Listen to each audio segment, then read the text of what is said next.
Hola, hola, ¿cómo están? Hoy estamos en nuestro segundo día del Congreso Iberoamericano de Divulgación Científica. Vamos a iniciar con un tema muy bonito acerca del paisaje. Nos los va a dar nuestra invitada Thalía. Ella es oriunda de Jalapa, Veracruz, nacida entre volcanes y montañas e inspirada por esos paisajes decidió estudiar la licenciatura en Geografía en la Universidad Veracruzana. Años más tarde inició la maestría en Gestión Ambiental y Sustentabilidad en la Facultad de Biología de la misma casa de estudios, para finalizar su preparación con el doctorado en el Instituto de Investigaciones Oceanológicas de la Universidad Autónoma de Baja California en Ensenada. Durante muchos años ha ejercido la docencia universitaria, combinando esta con la divulgación científica a través de columnas editoriales, cápsulas de radio, televisión y redes sociales. Ha participado en proyectos de restauración de suelos, estudios de paisaje, geomorfología costera, cartografía comunitaria y mucho más.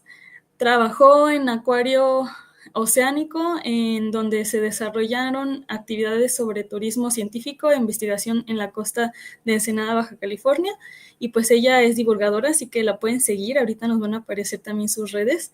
Pues bienvenida, Thalía, si estás por ahí. Hola, sí, muchas gracias, gracias por la presentación, aquí ando. Ay, pues nos da mucho gusto tenerte aquí.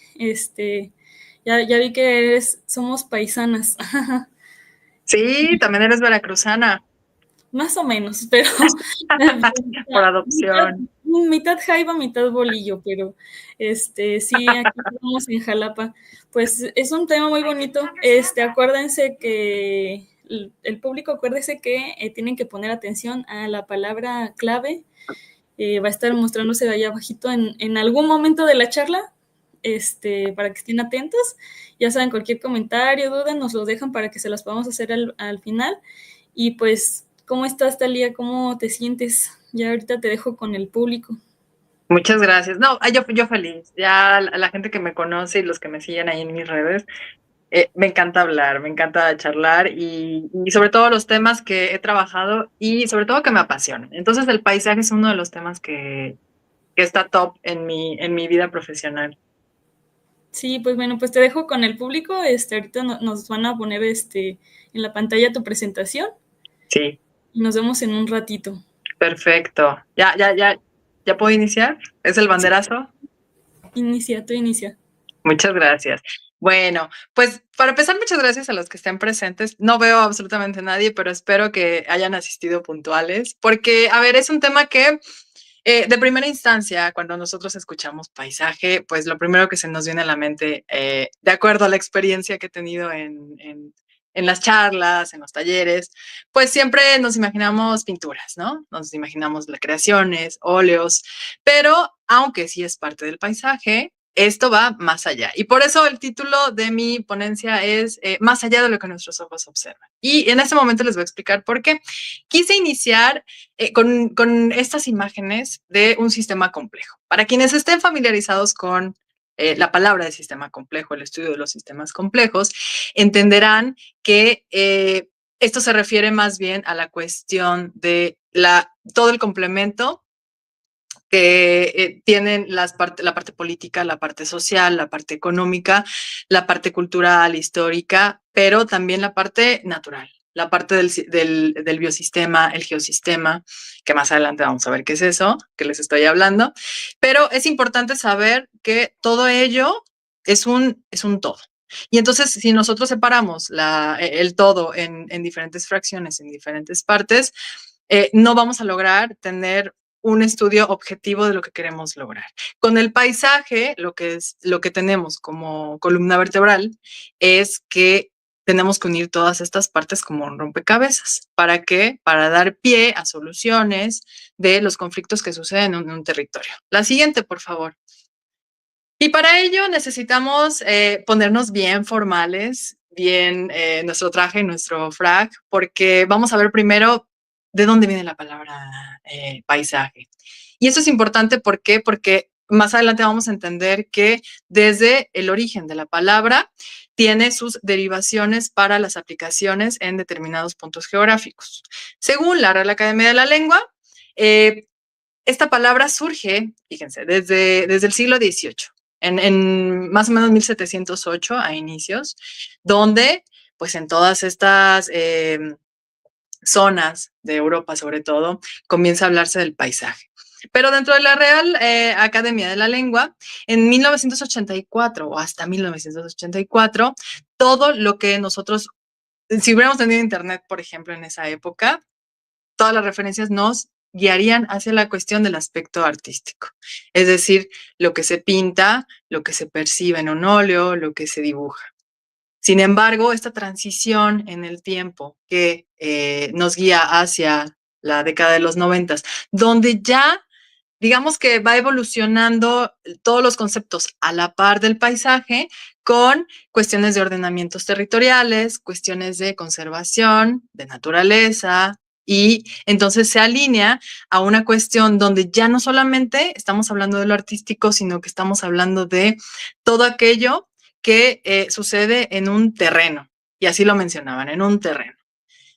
Hasta el año 2014, donde ya se deslinda, no por completo, de lo artístico en la cuestión, sobre todo la semántica, y se arraiga el concepto del territorio.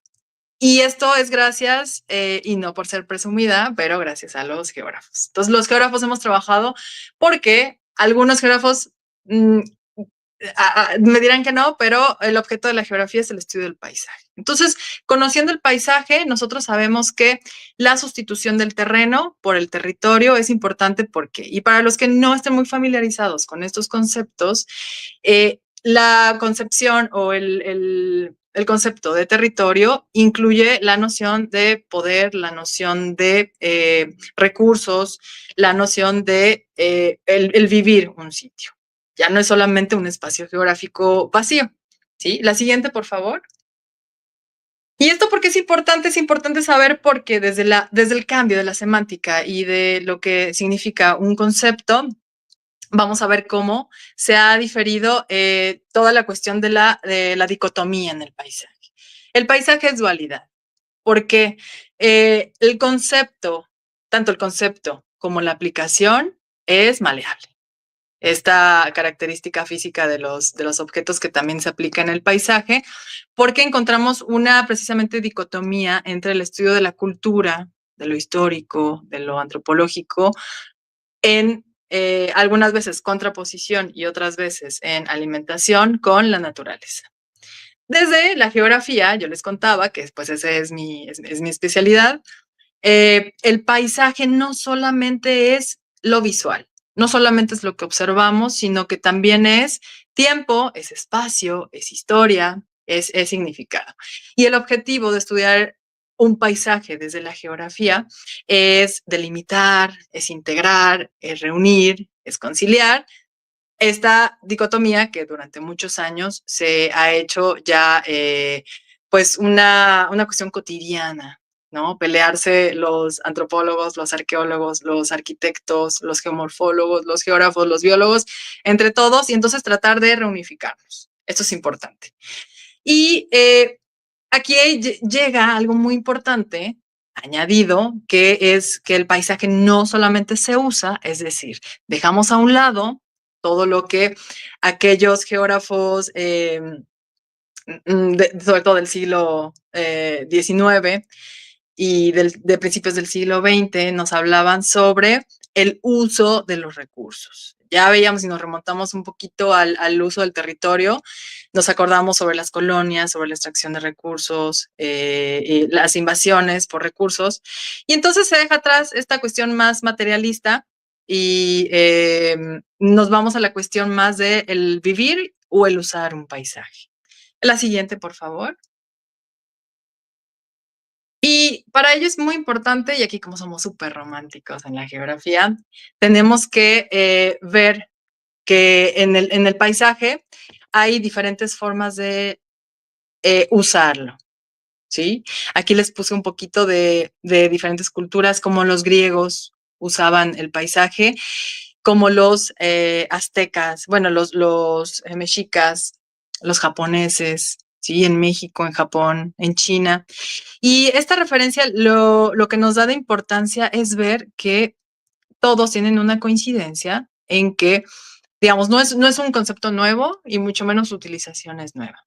Ya había una sabiduría ancestral, ya había una observación de los elementos dentro del territorio que daban paso al uso, pero no solamente al uso, sino a la contemplación y a la relación. Y aquí vamos a hacer un poco de engranaje entre las cuestiones antropológicas de las deidades, por ejemplo. Entonces, como un dios del trueno, como un dios del agua, ¿no? El Atl, las montañas, de todo lo que nosotros podemos leer en la antropología tiene una relación con el paisaje. A través de los elementos físicos se crea una cuestión cultural y de tradición. Entonces, desde aquí empiezan los estudios del paisaje. No crean que es algo moderno. La siguiente, por favor. Y esto nos lleva entonces a pensar, bueno, ¿y cuándo fue la cuestión del divorcio del paisaje? ¿Cuándo nos empezamos a pelear? Porque ya ven que ya les platiqué aquí que había polémicas, ¿no?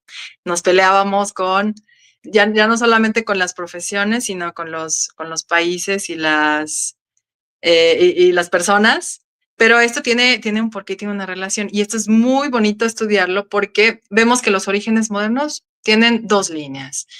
El origen latino, digamos, el origen que a nosotros nos permea como hispanoamericanos, ¿sí? Aquí en México, en países de América Latina, y proviene del francés desde la palabra paysage, ¿no?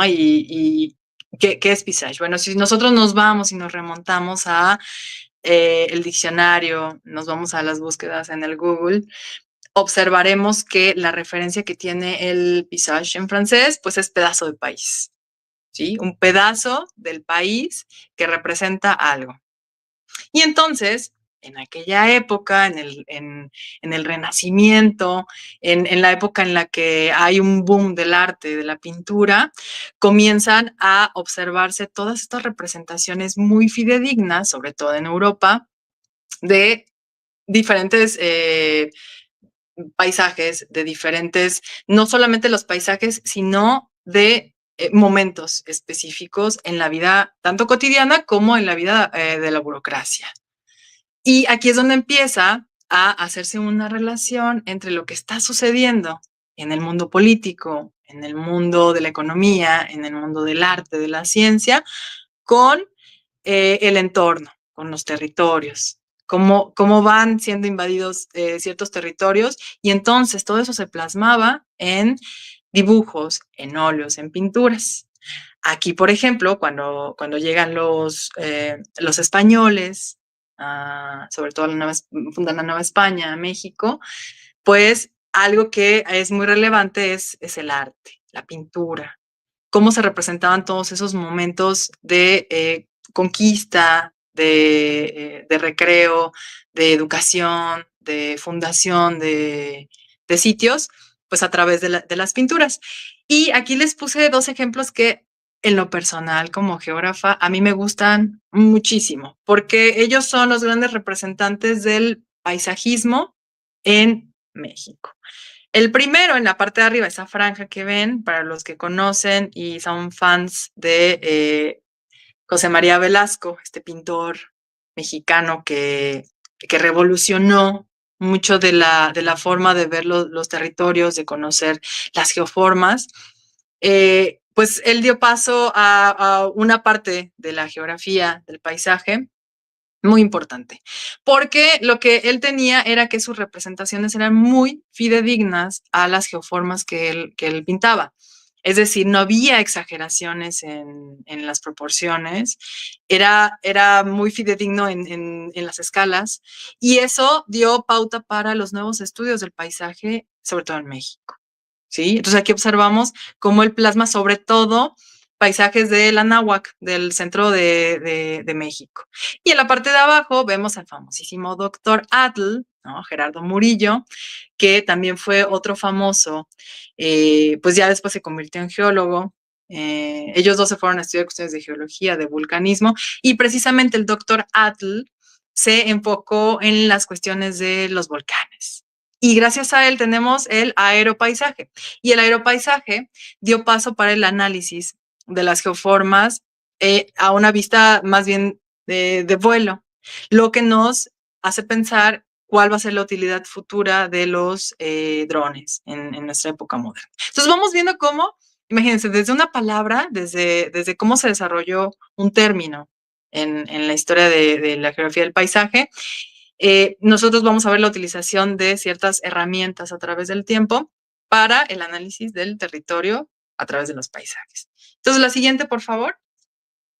Pero hay otra vertiente de los paisajes que es la parte anglosajona. Y esta es muy interesante porque también queda plasmada la cuestión de la diferenciación entre los estudios de paisaje de los países anglosajones. La palabra paisaje viene del germánico Landschaft, que después, con los años, deriva a landscape en inglés, y lo cual nos hace referencia a la tierra, al uso de tierras, ¿sí?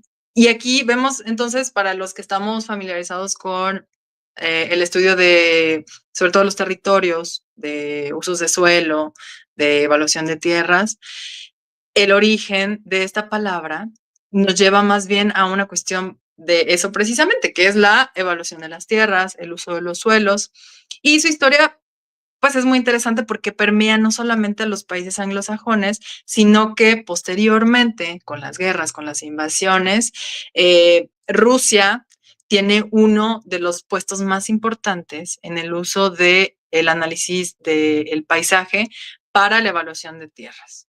Estaban necesitados en la guerra para ver qué sitios iban a ser propensos a, sobre todo, ataques, pero también para la utilización de materia prima. Y entonces, todos estos estudios que nos llevan del anglosajón, del uso de las tierras, hace que el resultado sea un poco más determinista y de tipo más cuantitativo. Mientras que, si recapitulamos un poco lo del el francés, nos evoca un poco más hacia una narrativa más poética, una narrativa más artística. Entonces ya vemos que ahora en el futuro, ya lo vamos a ver más adelante, se permea de diferente forma los estudios de paisaje. El objetivo del paisaje, aunque sea el mismo o la palabra sea la misma, los objetivos de los estudios de paisaje se van a diferentes rumbos. La siguiente, por favor. Y entonces aquí hay que hacer un poco de indicación de lo que estaba sucediendo entonces en distintas épocas, partiendo de estos dos conceptos, de este concepto en la terminología, pero con diferentes orígenes, cómo se determina su misma aplicación en diferentes sitios. Por ejemplo, vemos que en la misma Europa, los países del sur, sí, todos estos que tienen evidentemente más influencia de lo latino, pues se van hacia la directriz de lo artístico.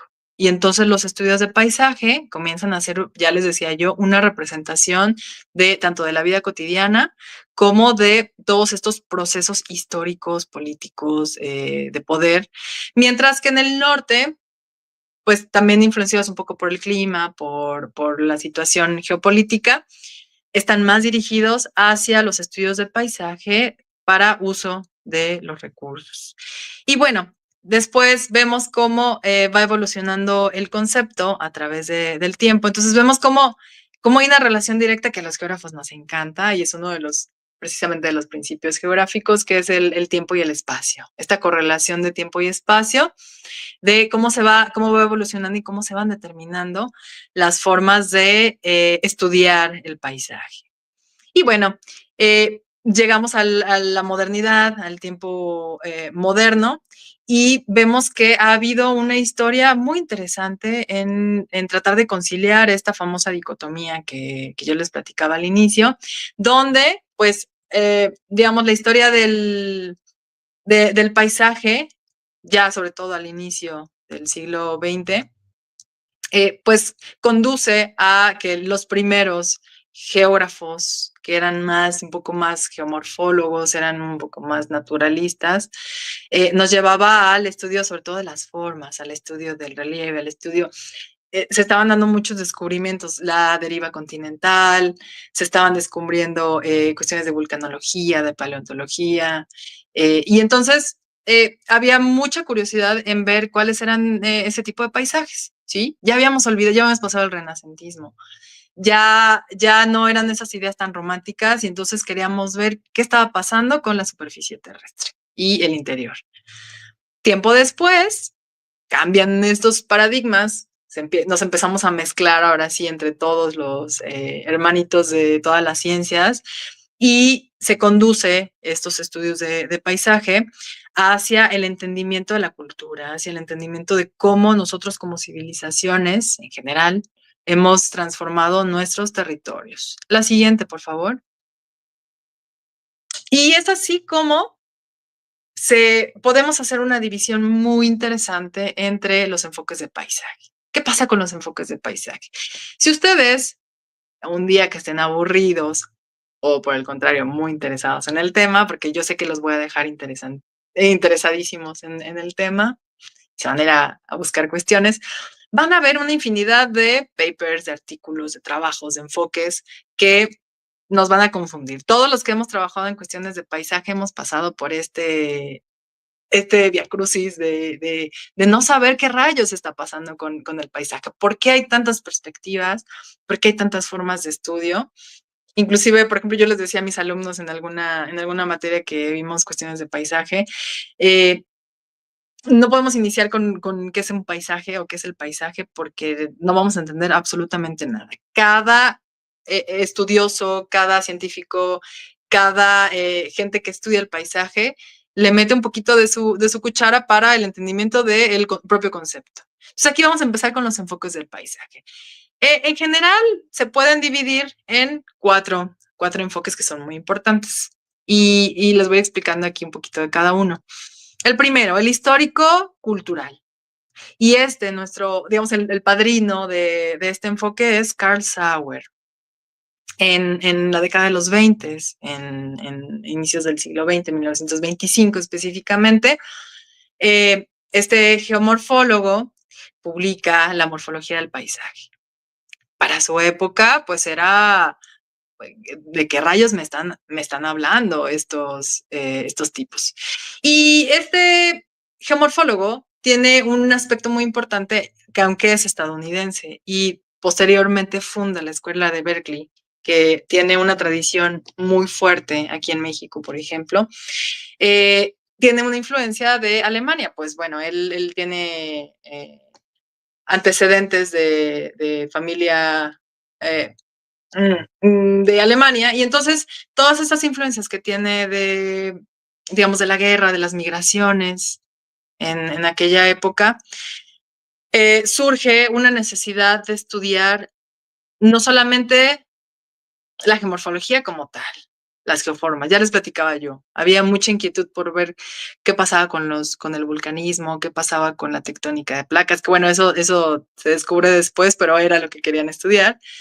Y él comienza a irse como buen naturalista y se va de excursión, empieza a conocer otros lugares, viene a México posteriormente, algunos años después, y estudia cómo es la relación sobre todo las culturas, las civilizaciones, el legado humano sobre la naturaleza. Y entonces cambia radicalmente toda esta tradición, esta cultura que se traía del estudio de paisajes a través de lo puramente natural, del utilitarismo, de los recursos. Y comienza a ver algo muy importante que retoma pues de todos estos geógrafos de finales del siglo XIX, Ratzel, Rieder, bueno, todos estos aquellos que nos hablaban de nociones de poder, de identidad, y hace una mezcla muy interesante entre lo que se observa como tal, como geoforma, pero lo que el hombre ha transformado a través del tiempo, a través de la cultura y de sus necesidades, el propio paisaje. Posteriormente, a partir del siglo, de la década de los 70, 1970 en adelante, surgen, digamos, otra subárea de los paisajes históricos y culturales, que es la nueva geografía cultural. Y los padrinos de esta línea, bien interesante, pues llevan al estudio de los paisajes ya no solamente como noción de poder, como identidad, sino como una memoria colectiva. ¿Qué sucede con los paisajes que se dejan? ¿Qué sucede con los paisajes que se transforman y que naturalmente pueden o no ser de cierta manera?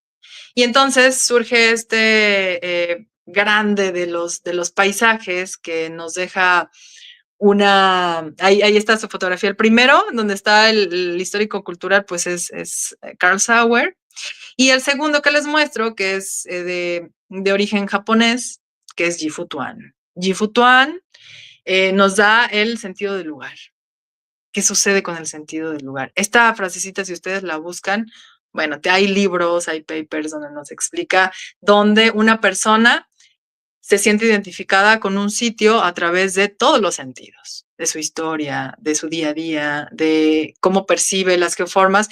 No es lo mismo que un geomorfólogo llegue a un lugar y analice desde su perspectiva, uno, como turista, ¿no? Turista científico, y otro en el sentido de la percepción ajena al paisaje. Y no es lo mismo la colectividad que se crea, esta memoria colectiva e individual que se crea a través de vivir el paisaje.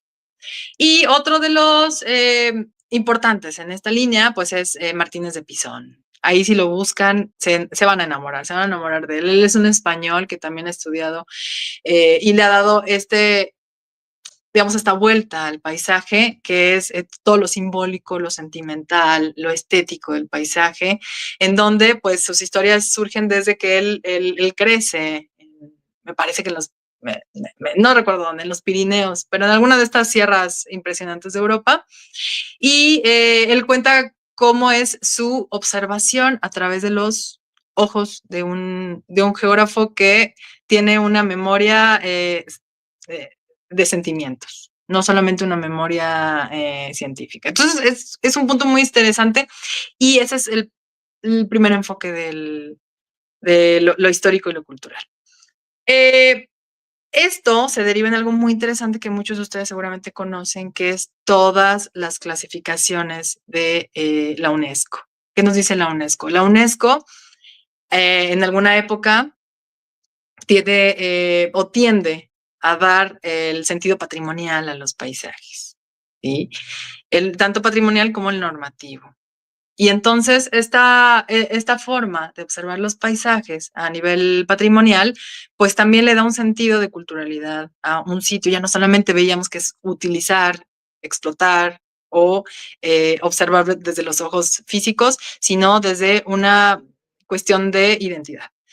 El segundo punto o enfoque que es el de ecología del paisaje. Y aquí tenemos muchos biólogos, seguramente conectados y participando, que están mucho más familiarizados con este enfoque y precisamente es más arraigado a los ecólogos y a los biólogos. El padrino de este enfoque pues es Carl Troll. Carl Troll, otro alemán, que él nos habla sobre todo de patrones, ¿sí? Patrones y procesos ecológicos.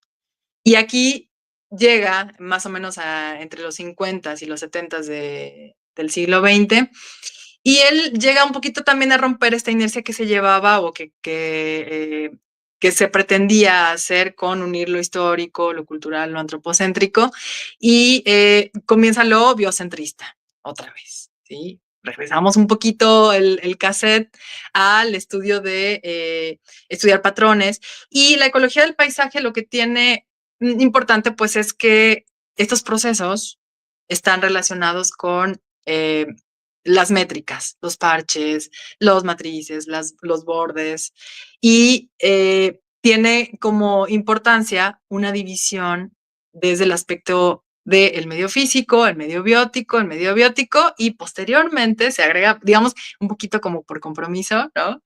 La cuestión humana, como para no quedarse atrás en las modas. Pero esta es una cuestión más biocentrista. No, dejamos a un lado a lo humano, entonces nos vamos a enfocar a ver los nichos ecológicos que necesitamos en la cuestión ecológica. Y otro de los grandes, que aquí está también en la fotografía y lo vemos con Darwin, porque es Haeckel. Haeckel, él trató de retomar lo que Darwin en su tiempo y en su época nos quería compartir sobre la cuestión de los patrones en la naturaleza, pero a nivel local. ¿Qué sucedía? A una escala muy, muy grande, que en geografía la escala grande es un punto muy pequeño, digamos, pensemos al revés. ¿Qué está sucediendo con estos patrones de comportamiento en un paisaje ecológico? Entonces ahí los pongo. Esto es importante saber porque aquí se estaba rompiendo un poco toda la línea de lo antropocéntrico. La tercera línea o enfoque es la de la geografía física. Verstappen. Verstappen fue un sueco que ¿qué es lo que trató de hacer? Trató de hacer que ya no solamente sea lo biocéntrico y no solamente sea lo cultural, sino que el paisaje sea visto desde lo geomorfológico, desde las unidades de la geomorfología, la génesis y los procesos moldeadores del paisaje. Vemos los ríos, observamos los procesos tectónicos, de volcanes. Y entonces él lo que trató de darnos como legado fue de las unidades geomorfológicas, precisamente. ¿Qué sucede a través del tiempo, del relieve, el clima, el agua, la biota? Cómo todos estos elementos van determinando y van moldeando un paisaje visto por el hombre. Entonces aquí vemos también que nos estamos despegando más de la tradición culturalista, más de la tradición histórica y estamos yéndonos más hacia la evaluación de tierras. A través de todos esos análisis surge algo muy importante que es los geosistemas. Y los geosistemas lo que nos dan son unidades tipológicas que se determinan a través del tipo de ladera, las pendientes, la orientación, el posamiento de todo lo que mis amigos geólogos entenderán, ¿sí? Entonces ya nos estamos especializando en un área donde la tradición culturalista quedó en pausa. Y como toda la gente estaba muy preocupada de, a ver, ¿por qué estamos dejando otra vez de lado toda la cuestión de la identidad, toda la cuestión de lo simbólico, lo sentimental? Vamos a recuperarlo. Y es como surge el enfoque visual y percibido. Y aquí es muy interesante porque el enfoque del estudio de los paisajes percibidos tiene dos puntos importantes desde la subjetividad, que son los métodos directos y los métodos indirectos de estudio. Aquí lo que queremos hacer con estos estudios es identificar mediante fotografías, mediante archivos históricos, mapas antiguos, toda aquella memoria que escuchábamos, ¿no? De la colectividad, de lo que se hizo, cómo nosotros podemos determinar en función de esas referencias cómo ha cambiado este paisaje. Y entonces vemos que hay dos tipos de el análisis, el directo y el indirecto. En el directo vemos que es una cuestión determinada más como por entrevistas, por opiniones. Y aquí algo muy importante que no se había visto mucho en los análisis o los enfoques anteriores es el famoso bottom-up, que esta también es una herramienta o un enfoque relativamente nuevo desde la gestión, que es observar qué piensa la población desde abajo hacia arriba. Es decir, no nos vamos a ir primero con los políticos, no nos vamos a ir primero con los gestores, no nos vamos a ir primero con los científicos, sino que vamos a ver la gente del pueblo, la gente de las localidades que está viviendo toda esta situación y vive y siente el paisaje, qué opina de su propio paisaje. Entonces ya de ahí nos vamos hacia arriba. El indirecto es mediante criterios ambientales. Esto es un poco más tradicional, ¿sí? Cuestiones observables, estética, calidad del paisaje. Y cuando surge este nombrecito de calidad del paisaje, surge algo muy interesante que es el Convenio Europeo del Paisaje. Es el primer anal de registro donde se utiliza el paisaje a nivel mundial para cuestiones directamente de ordenamientos territoriales. Entonces, imagínense que, ¿pueden pasarle, por favor? La siguiente. Lo importante que es, bueno, a partir de todos estos enfoques surgen también las cuestiones de las escuelas del paisaje, que bueno, aquí no vamos a entrar mucho, simplemente es para que vayan viendo que el paisaje es muy amplio. Las escuelas de paisaje son muchas. Quienes quieren estudiar más las cuestiones geomorfológicas, quienes quieren estudiar más las cuestiones biológicas o más lo cultural, pues tienen de dónde. Esto es importante saber que no solamente lo artístico sigue, ¿sí? Desde la estética del paisaje, los arquitectos, por ejemplo, son los que utilizan este tipo de escuelas y entonces podemos elegir hacia dónde queremos virar los ojos y estudiar un paisaje. La siguiente, por favor. Entonces, después, digamos, de este relajo de décadas y décadas de ponernos de acuerdo entre todos los de la ciencia, quién es mejor, quién no, quién va a dominar el mundo a través de sus enfoques, pues surge algo bueno que son los acuerdos de protección del paisaje. Si ustedes van a sus libros, van a sus clases, generalmente la gente no ocupa la palabra de paisaje, los maestros incluso. No ocupamos la palabra de paisaje, sino del territorio, ¿sí? Y hay que hacer una diferenciación porque el paisaje tiene este legado cultural, a diferencia de un territorio que es visto más como un criterio utilitarista. Y entonces surgen estos acuerdos de protección del paisaje que aquí les muestro rápidamente, donde ya la gente, los gobiernos comienzan a preocuparse por sus paisajes y no, digamos, por mantener esa culturalidad, esa colectividad, esa memoria histórica, y ya no solamente protegerlos por algún recurso, algún elemento que haya por conservar o alguna especie. ¿Sí? Sino por la propia culturalidad. Y aquí es donde se retoma lo que les decía un poquito de la UNESCO, los patrimonios culturales, los paisajes culturales, los sitios estos famosos de los pueblos mágicos, etcétera. Estos son los orígenes de todas esas normativas. La siguiente, por favor. Y en el mundo comienzan a dictarse las cartas del paisaje. Y las cartas del paisaje lo que tienen de importante es que son un legado para la conservación de ciertos paisajes. La siguiente, por favor.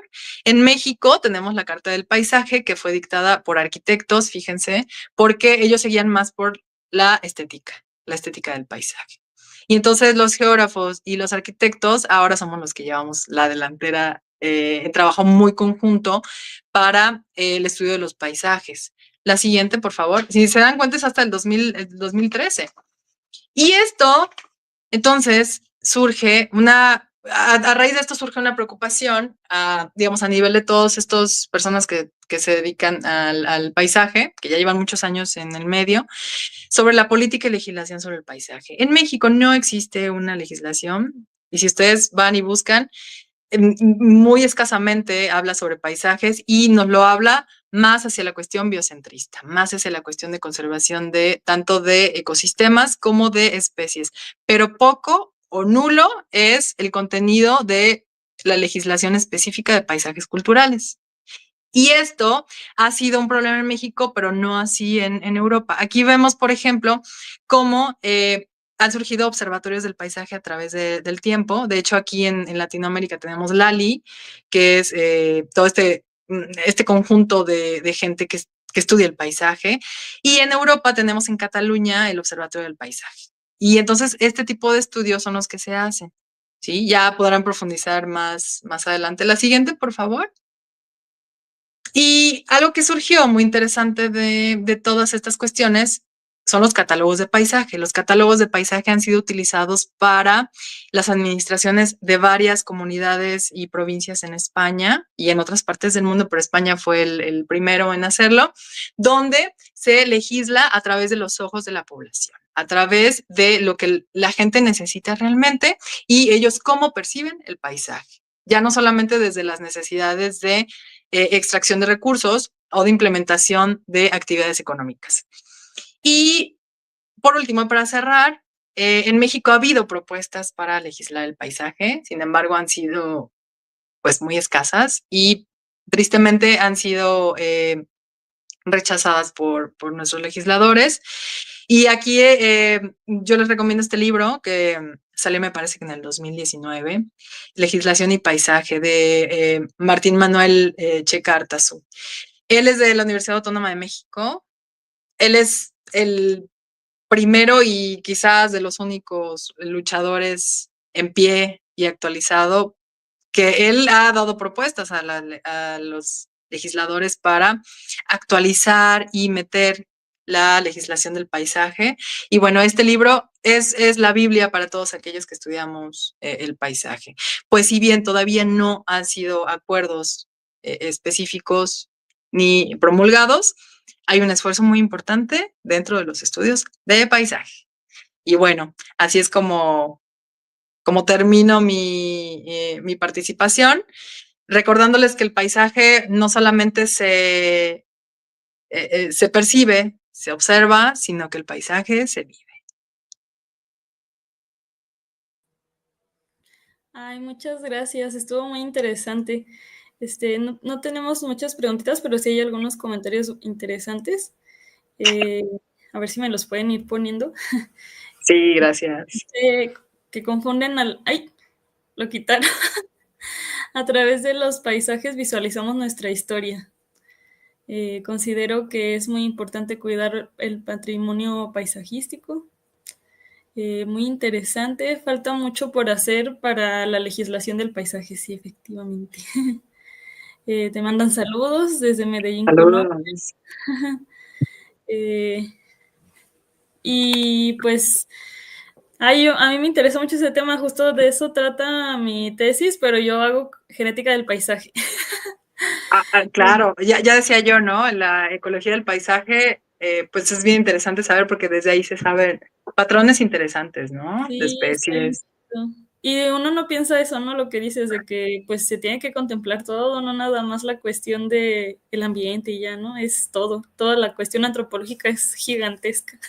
Claro, porque, a ver, hay zonas, por ejemplo, uno de los puntos que a mí me tocó trabajar en Alchichica, en la laguna del Chichica, bueno, que es lago en realidad, como la modificación de usos y costumbres de un charalito que es endémico de la zona, alteró todo el ecosistema de esta especie, ¿no? Y eso lo vemos replicado en muchos lugares. Y no se toma en cuenta, por ejemplo, la cuestión de los usos y costumbres. Sí, sí, sí. Sí, pues un ejemplo muy claro es la pandemia, ¿no? O sea, el simple hecho de una acción de ponerse el cubrebocas. Bueno, yo se pasaba con mis estudios, ¿no? De que podías Sí, estudiar cómo el virus se esparcía solo por una acción, pues, digamos, social. Puedes sí. ver ese tipo de cosas, está bien interesante. Y hay unas preguntitas aquí, dice, eh, ¿cómo aplicas estos temas con, con tus estudiantes?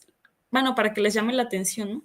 ¿Cómo le haces? Sí, me gusta mucho esa pregunta porque sí pasa. Digo, cuando hablo con mis cuates que estudian también lo mismo y trabajan, pues nos entendemos perfecto. Pero sí entrar en ese mundo del paisaje sin que sea tergiversado hacia, pues, lo más estético, lo más artístico, pues yo lo que les digo, bueno, yo doy clases con geógrafos, entonces, pues los geógrafos, yo les decía, el objeto de la geografía es el estudio del paisaje. Entonces, si nosotros no conocemos la diferenciación de los paisajes, pues entonces, ¿qué estás estudiando, no? Ya desde ahí es como advertencia, amenaza un Sí, poco. sí.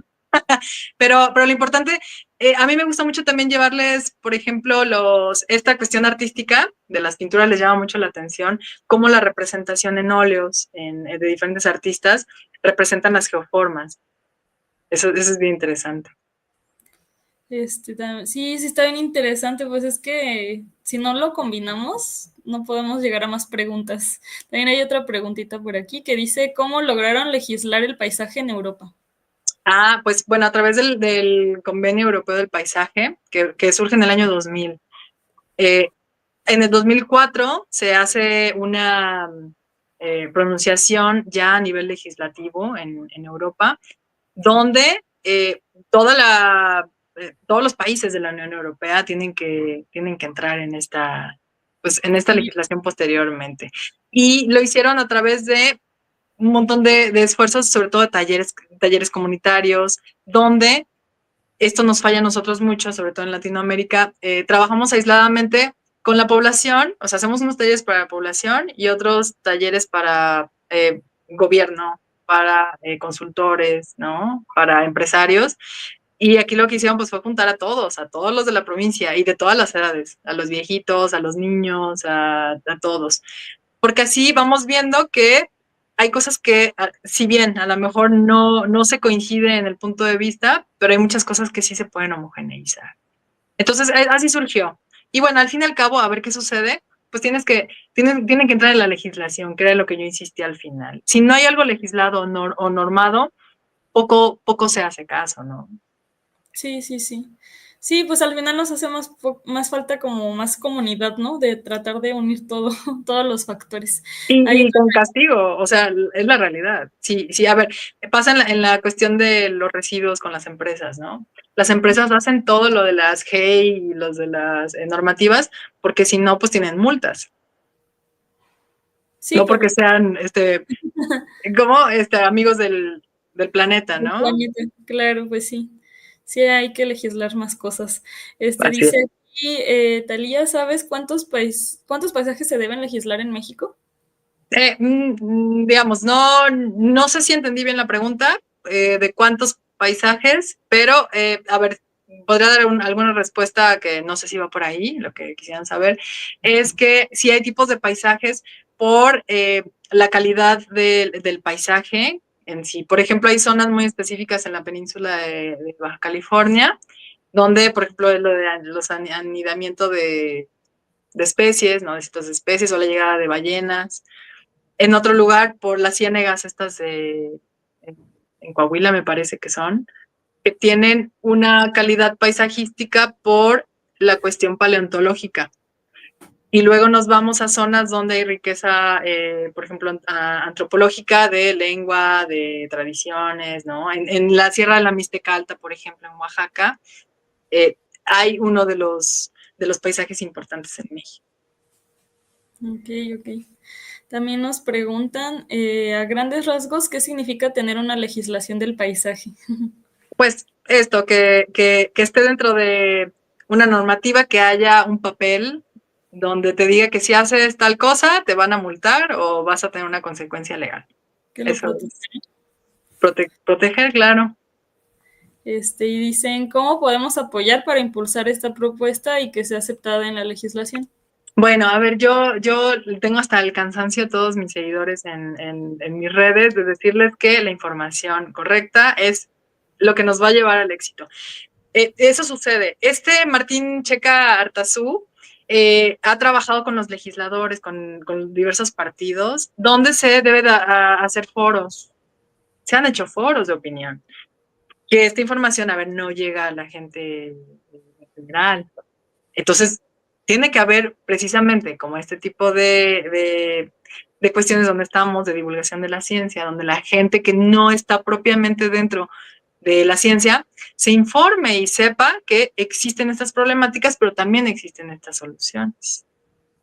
Sí, sí, sí, pues la divulgación es un gran factor para que las cosas Mira, mejoren. yo creo, y la verdad soy muy fan de la divulgación porque creo que es lo que va a salvar en realidad eh, muchas de las cosas y los ecosistemas que están pues en pérdida, ¿no? La divulgación es lo que va a salvar un poquito al Hay que menos. hacerse viral.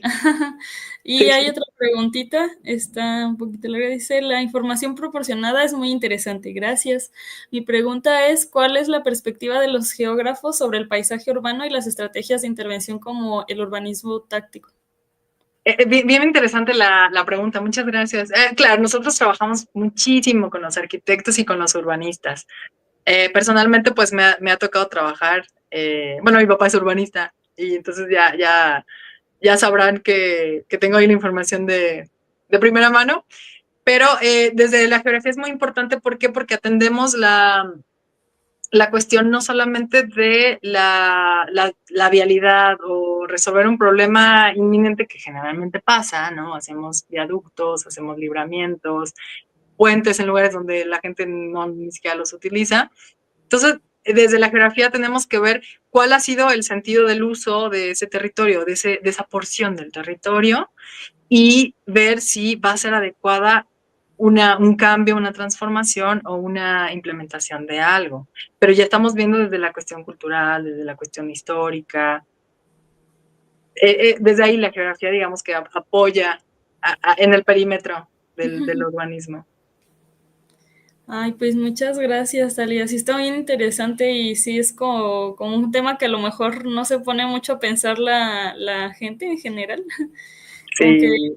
no lo piensas tanto, pero está en nuestro día a día todo el tiempo, entonces Y en todos los ámbitos de cualquier ciencia, ¿no?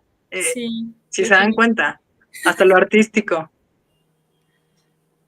Sí, pues sí, sí, en todos lados está.